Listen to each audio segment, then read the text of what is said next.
Welcome to MPC, Milwaukee's philanthropic community, where we highlight nonprofit leaders and everyday heroes who are making an impact in our community through their purpose, their passion, and their generosity.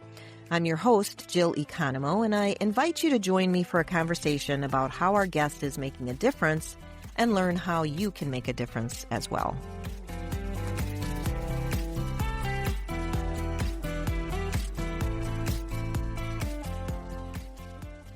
With regard to raising children specifically, it requires the shared effort, the support, and the interaction of a community rather than just a few individuals. It highlights that a safe and healthy environment built by neighbors, friends, and family is essential for success and nurturing.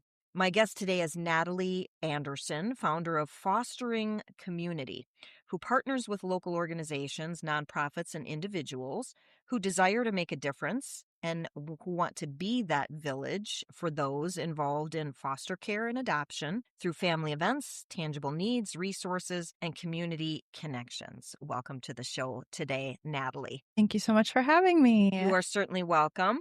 Well, let's start by having you tell us what made foster care and adoption personal to you. What's the story behind Fostering Communitiy? Yeah, I feel like a lot of people think that I have a foster child, which I don't. I have a really close friend that adopted 3 kids from foster care. And then my oldest niece on my family side is actually adopted from foster care too. So that's kind of how I have a foster care connection. But I think really where my heart came from foster care, I have a background in social work, and I've done a lot of work in domestic violence shelters, homeless shelters, things like that. And I kind of have worked with women that maybe aged out of the foster care system who never got that consistency, that love that was needed. And you see a lot of people who enter into foster care or adoption wanting a baby.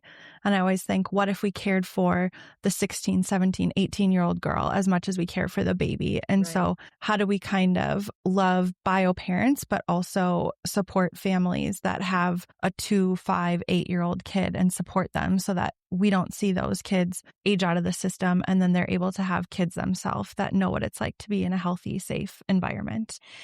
I imagine sometimes the work seems heavy and hard when you're dealing with these children individually and these families. What keeps you showing up for them? I feel like it might sound a little weird to say it doesn't feel as heavy and hard as other work that I've done in the past. And I think I've built good boundaries to separate myself a little bit and being able to come in and be what these families and these kids need. I know that they're carrying a lot and it's heavy and hard for them. And so since I'm not connected, like they're not my kids, I feel like I can kind of come in and maybe be a little more like healthier person who's not as focused with everything going on to kind of come and help meet some of those needs or just think about things that they don't have to think about or provide opportunities that maybe wouldn't be an opportunity for them otherwise. So, So it's not that it's not heavy and hard at times. Mm-hmm. It's just, it's not as heavy and hard as some other things you've done. Yeah. And also I think like it's more heavy and hard for the families, obviously, than for me because I'm a little more separated. So being able to kind of, how can I come in, help meet a need for a little bit, but then I get to leave at the end of the day, you know, kind of like if someone helps you care for your kids. I was just going to say that. Because as grandparents, I'm a new grandparent, you can say, okay, at the end of the day, here you go. You can take them back, but you're still providing that support. For sure. Which is so critical. Critical. Well, it sounds like you're quite the advocate for the child and the families and have had quite an impact. Is there any particular thing that was ever said to you that has really left a big impact on you? I feel like so many things. I feel like there's definitely things said, but also it's so nice because so many of our things are events. So getting to actually be around the families and see firsthand, like, okay, this is making an impact. This is bringing joy, seeing families together. There's a lot of sibling sets in foster care and they don't always end up in the same home. And so a lot of our events don't really have a cap, especially our bigger events. So there might be 3 different homes that have a sibling set of 3, 4, 5, 6 different kids. And so to be able to provide an event where all these kids can be together as a family and have that time together, even if, you know, day to day they aren't in the same home, I think that is really special and impactful. And I feel like I get to hear a lot of stories from parents that, oh, like our kids got to be together at a Brewers game, or they got to celebrate a birthday or a holiday because we're providing a space that wouldn't otherwise be there. It's also really special. We really encourage people to invite bio families if they're involved, if there's good relationships. That's nice. Yeah. And so just getting to hear about that happening. And even sometimes if parents can't come to an event, they get to see pictures or hear stories. And even if the kids aren't under their care at that time, it's like these are their children and they want them to have fun. They want them to feel special, to be cared for. And so it gets to encourage bio parents too, that something exciting and happy and joyful is happening for their kids during a really hard and maybe not so joyful time. If you're not surrounded by it on the daily, you don't think about how families can be so separated. Right. Like I didn't even think about that when you said if they're siblings, they could be spread out throughout the community. Yeah. And how awesome that there's a place that they can all come back together again and be together. For sure. Yeah, that's wonderful.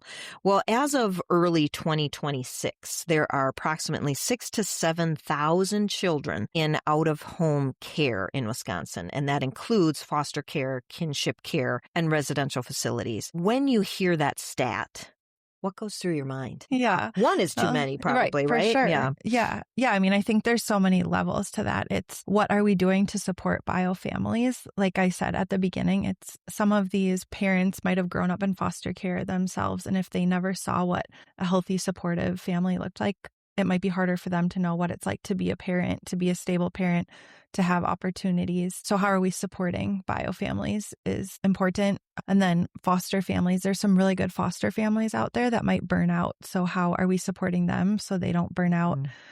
There's also some crazy stipulations for foster families in order to bring kids in for how many bathrooms or windows or rooms they have to have. And that makes it really hard too. I know some really great families that would want to take in another kid, but they don't have, $20,000 to build a second bathroom. And so it's like we have these kids that need homes and we have these amazing families and they just can't afford a bathroom. Like just silly things like that make it so hard.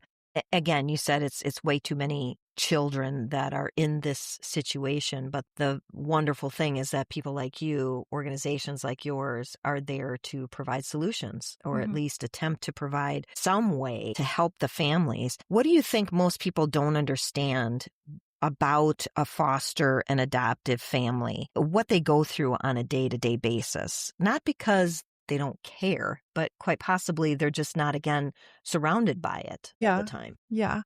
I mean, I'm sure a lot of things like, right, if you're not in it, how can you understand? A lot of kids in foster care come with trauma that maybe other people wouldn't understand. A lot of learning development disabilities that are just day-to-day things that families have to deal with that maybe other families wouldn't have to deal with. Also just finding care for those kids, being on wait lists, trying to get them to appointments, just so many different extra things that they're doing to care for these children on top of just day-to-day life with the kids. And if they have their own children, also a lot of people think they can become a foster parent and adopt a kid in 6 months, a year, whatever. And we have some families that have a foster child for 4, 5, 6, 7, 8 years before they're even adopted. And that can look like a kid going back to their parent and then coming back to the foster home, being reunified, coming back. And there's just so many layers of trauma and conversations and so much happens in those years because it's just inconsistency. And how do these kids know, like, what is home? Who is mom? Who is dad? Like, what does that look like? And that's just something, right, we don't really think about if you're not in it. And that surprises me because we hear all the time. I see signs around our neighborhood about looking for adoptive families or foster families. And we understand that there's a need out there. For sure. And that families, if they're able, should step up, but yet they're making it difficult. Like you said, if it takes 3, 4, 5, 6, 7, 8 years for somebody to actually be able to adopt a child, they're not making it easy. If we know that the need is there and the need is so great and there's people stepping up, but yet they're not making it easy, that's kind of crazy to me. Yeah. I mean, there's a lot wrong with the system, but I don't know if it'll ever be redone. And probably not enough time to go through everything that you would want to do to fix it. Well, what's a need that you've seen in these families? And I'm sure there are so many that just broke your heart and made you want to work faster or work harder and be the answer to those needs? I mean, I think the whole reason that I started Fostering Community is seeing that there is already not a lot of support for foster families. And then once they adopt children, all that support just goes away. And so obviously you still need people walking with you and supporting you once you adopt a child. And then kinship families is when someone in a family is caring for maybe a grandkid, a niece, a nephew, something like that. And just the way the system is, they don't necessarily have any support either because it's kind of still within the family. And so you see a lot of people caring for a kid that isn't technically theirs, but that they are loving as their own, that aren't getting any sort of support. And so, okay, how do we support these people and help them? And you'll hear from a lot of foster families, that they get a stipend for the kids that are in their care, but the stipend doesn't include like, oh, we need to buy a bigger vehicle. We need to get a bigger house, like all these things. We need to add a bathroom. Right, exactly. It's like barely is helping, with food or clothes or something. And then if there's something extra that comes up that you would want to do, it's like, do you have the finances for that, to think about that? Or if you have to add extra therapy to support these kids. And so we do events to build community, to bring these people together, but then also trying to meet some of those needs that, are a need that we can try to help support. And bringing people together isn't just bringing foster parents together. It's also letting foster kids be around other foster kids that look like them, that have families like them, bringing biological kids together so that maybe who also have foster kids in their home can understand, relate, things like that. And then also, we need more foster and adoptive and respite providers in the community. And so I think there's a lot of stigmas around foster kids. So we also like to bring in the community to volunteer and do things so that they can see foster kids and be around kids and just kind of see like, this doesn't have to be like a scary thing. Like you can welcome a kid in and love them and care for them. And if you don't feel like you can be on a full-on foster parent, there's respite providers where you care for kids for a short amount of time. And if all you can do is make a meal for a family, like we want to provide an opportunity for you to connect with families and find someone that you can make a meal for, that you can support monthly, things like that. Yeah. I just talked to a woman recently. She was going through a different situation, but she was in need of care. And she said, I just had somebody call me and say, can we drop off a pizza for you? Mm-hmm. And she said, it sounds so simple, Mm-hmm. but she said that was life-saving for us at that moment in time. Yeah. So sometimes the very simple things are such a great blessing to the recipient. Right. We talked about this idea of it taking a village and collective responsibility when it comes to important tasks like raising a child. So what does it actually look like when a community rallies around a foster or adoptive family? What does being that village really mean in real life? Yeah. Well, we're going to take a quick break, but stay tuned and we'll talk about that in more detail when we return. Milwaukee's Philanthropic Community is brought to you by Ellenbecker Investment Group. This year, EIG celebrates 30 years of thoughtful growth, personalized service, and community impact. From a kitchen table vision to a boutique wealth management firm, EIG has always put people first, offering transparent advice, fiduciary care, and education that empowers families for generations. To learn more, visit ellenbecker.com. Welcome back to MPC, Milwaukee's Philanthropic Community. I'm your host, Jill Economo, and my guest today is Natalie Anderson from Fostering Community. So, Natalie, what does it actually look like when a community rallies around a foster or an adoptive family? What does this being the village mean in real life? Yeah, I think just what our events do, just wrapping around them and providing different opportunities and meeting needs. All of our events, we always try to provide a meal too, because you want people to be fed. Right. Nourished That's big in with all kids. the ways. Yes. Right. It helps bring people into like, oh, we don't have to worry about dinner, lunch, breakfast, whatever it is. For sure. And then that pizza. Yes, we do a lot of pizza.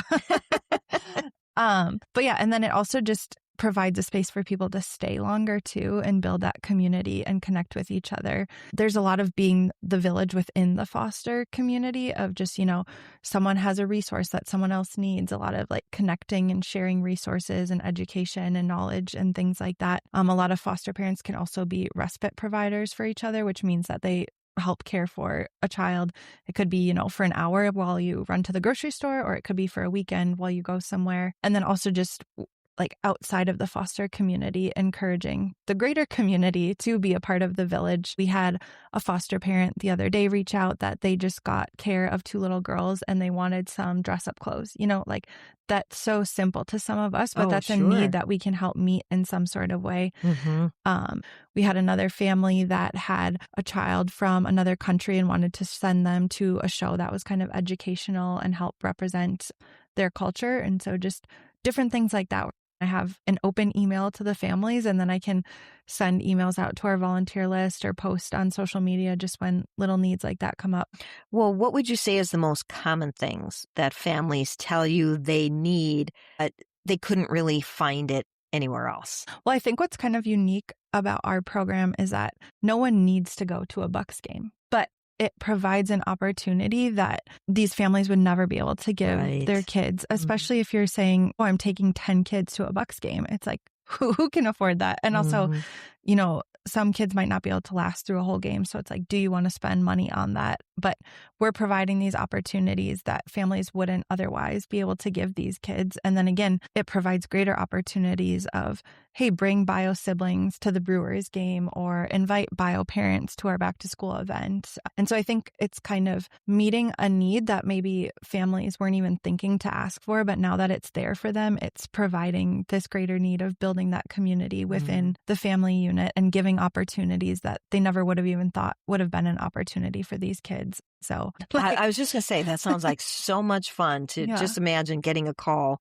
Do you want to go to the Bucks game on Friday? Yeah. And prices are not cheap anymore. And so being able to take a family of 4, how wonderful. What a nice surprise. Yeah. And it's a surprise for me too. Sometimes when organizations will reach out of, do you want 300 tickets to Disney on Ice? Do you want to send 40 kids to Paw Patrol? Like all different things. And I'm like, you're like, sure. yes, we do. Yes. Most definitely. I'm usually like, do you have 300 more tickets? Because I'll probably be able to fill those in like 2 minutes. But like, how wonderful though that those opportunities present themselves. Yeah. Well, walk us through some of your signature events and what those moments mean to the families who show up. So going through like a year, in the beginning of the year, we have a water park event. And so we want everyone and anyone who wants to come to be able to come.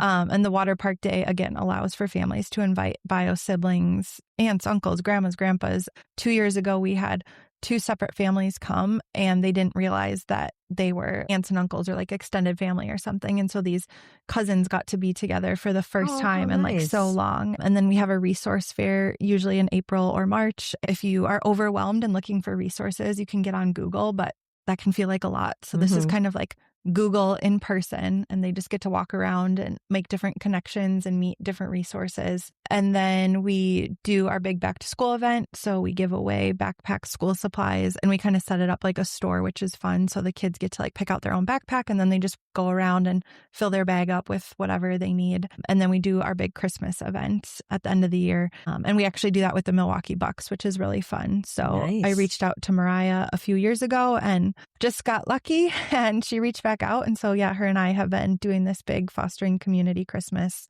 the last few years together. Right. I think it's important for people to realize that you just have to take that step and ask, because if you don't ask, you will not get a yes. Yeah. But if you didn't think, as you said, that you would connect with Mariah, you just said, well, let's put it out there and let's try. And lo and behold, she got back to you, and look at what's happened since then. You know, how you've been blessed as a result of that connection. Yeah. So what part of your programs makes you the most proud? This might be a tough question, but because I'm sure you're proud of all the things that you're doing, but not necessarily just the numbers, but the human reality of it. I think it's individuals that I've gotten to hear stories from or seen opportunities. One thing that comes to mind is, so Brewers games we get to send families to, and I got a video from a foster family and they invited Bio Mom, and it was her first Brewers game ever. And she's in there like cheering and dancing. And like, to me, that was just so special, because it's like, we don't limit that these events are only for foster kids. It's for anyone that is touched by foster care, adoption, things like that. And again, from the beginning of this talk, I really have a heart for these moms that have grown out of, even if they didn't grow out of the foster care system, just moms, I guess. And so getting to see her have this opportunity was just like super special to me to get to see. I think any stories I hear about siblings getting to be together, it's like, I love my siblings. Like I would want to be with them all the time. So getting to know like we're providing this space for siblings to be together, whether it's, they get to hang out a lot or they haven't seen each other since Christmas or in a year or something like that, just providing this space. Some families just don't have the resources that some of us had to grow up to offer what kids need. And so I think a lot of bio parents get a bad rap, and it's really important to me to kind of change that narrative around bio parents too, because there's a lot of great parents out there. And again, it's like, let's love the bio mom as much as we love this newborn girl that went into foster care. Nobody knows what anybody else is going through, and it's really not fair. I know it's done all the time, but it really isn't fair when you think about it for anybody else to judge someone else's situation. We don't know. We don't know what they've been through. And so, reducing that stigma, I think, is an interesting topic and something that is worth thinking about. Well, give us a peek inside. Walk us through an example of what a family's life looked like before fostering community and after. I think when we were talking about someone being in foster care for 8 years, I'm thinking a specific family that I know, they started fostering a little girl and, maybe they met a couple other foster parents around that time, but then those foster parents were able to adopt their child like a year later, 2 years later. And now this foster mom is 6, 7 years down the road and still hasn't been able to adopt this little girl. And then she learns about us, and we're providing these opportunities for foster parents to come together. So she gets to meet other foster parents that, be around people who get it and who are in the same situations as her.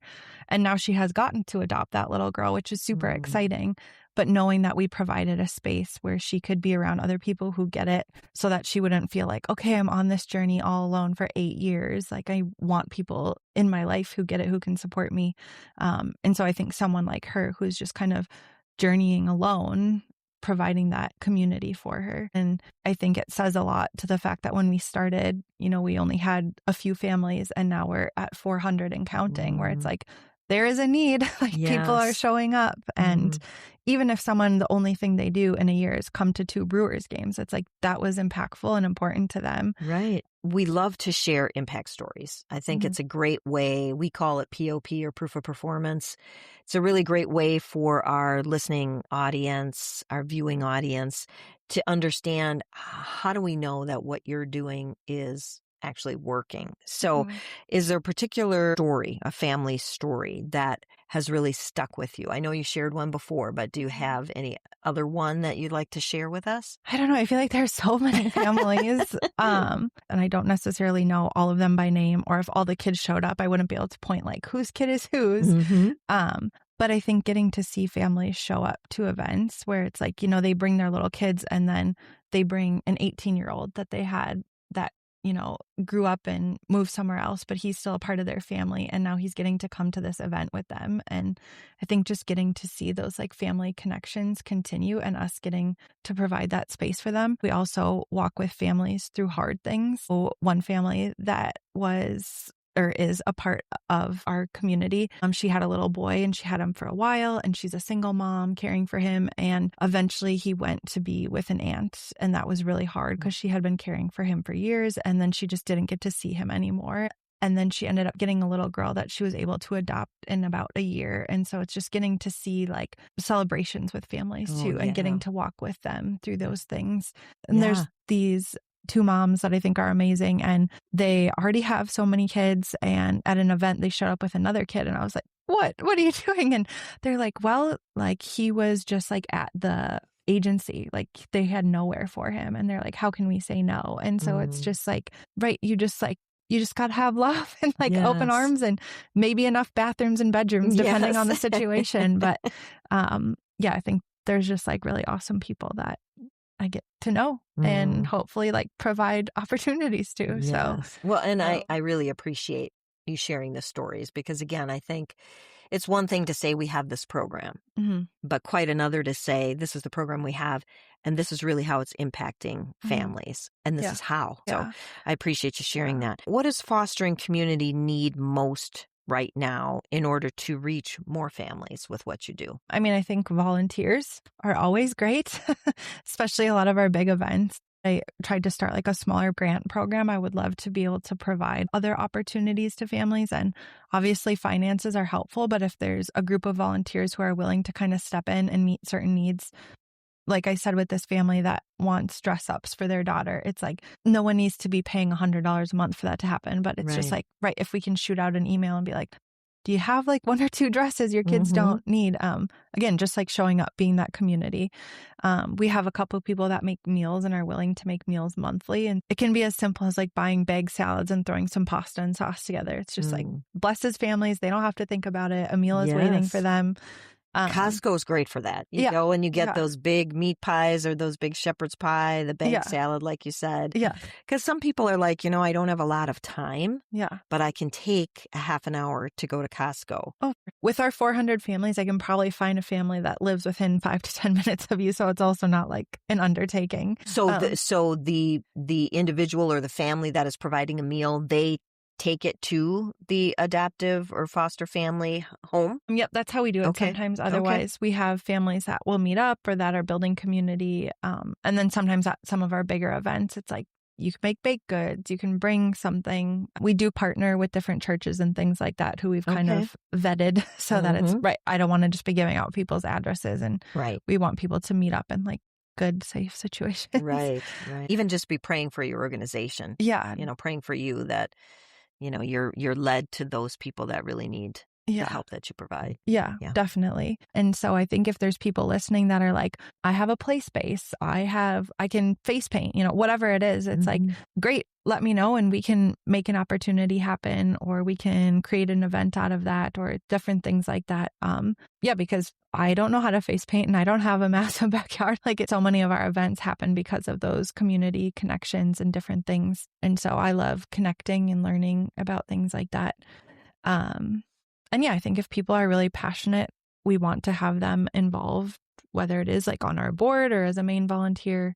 I think just if you're listening and something is pulling at your heart, reach out and we can find something. Okay.